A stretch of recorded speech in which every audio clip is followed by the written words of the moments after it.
Yung, so, yung, di ba we vowed justice for all eh. No? At may mga proseso tayo, may mga batas na batayan. Yung batas na aming sinuri, wala nakikita tayong parang nilabag, either si Secretary Robredo o si Undersecretary Puno. Bottom line po nun, hindi porkit may mga ibang sektor na nagsasabing dapat makakasuhan sila, automatiko makakasuhan sila. Kailangan po may batayan sa batas.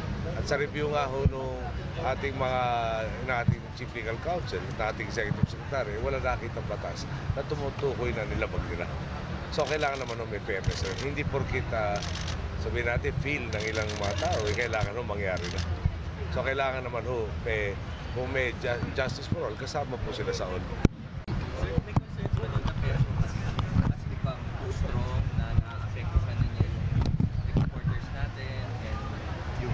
Yung too strong, I think the Bangko Sentral is on top of the situation and they are doing the necessary steps to make sure that yung fears about yung export sector or even yung sa OFW's remittances will not be severely affected. But undoubtedly, it's also a sign that the economy definitely is improving.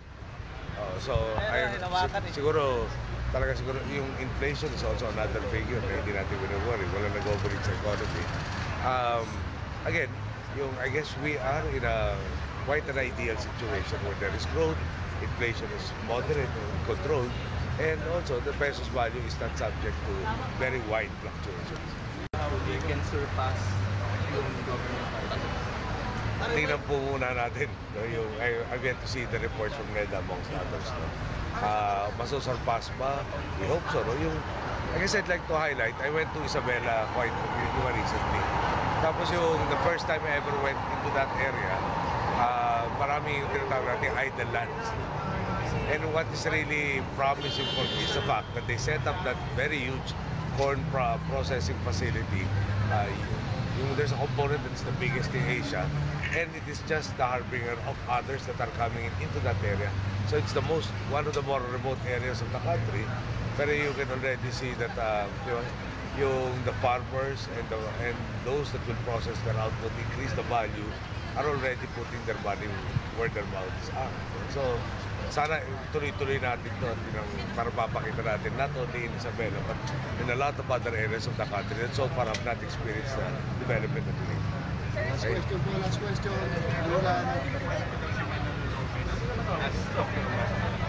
As ambassador to Japan, yes. But subject syempre to the Commissioner Appointments approval.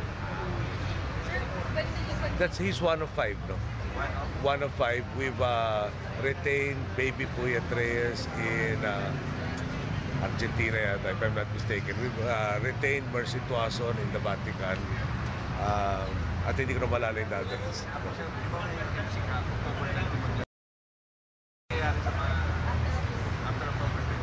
Merong mga I think hapon pala, we also signed Noe Wong sa Cambodia. Then there are others that we have already submitted to the Commission on Appointments, if I'm not mistaken. Yung LEDAC has to wait until they finish with the budget. Tapos baka dapat mas ma-prioritize yung GELAC. Especially with regards to drugs, I'm very alarmed by the fact that we are supposed to have only 1% conviction, para 1% conviction rate as far as drugs. So we're thinking of ways and means whereby we increase our conviction rate as far as yung drug cases are concerned. Hence the need to really convene the GELAC earlier than the LEDAC. Yung problema rin sa GELAC also needs the participation of the legislature, and they are hard-pressed to meet the deadline, so we approve the budget on time. Former Defense Secretary Gonzales is saying baka uncertain that you would finish your term because of Chacha. It might succeed in 2030. Sabi ko naman sa inyo noong araw, hindi ko na po pinagpapansin si Sir Bert Gonzales. So, wala ko obligasyon na lahat ng pipe dreams niya mag-respond ako. Thank you.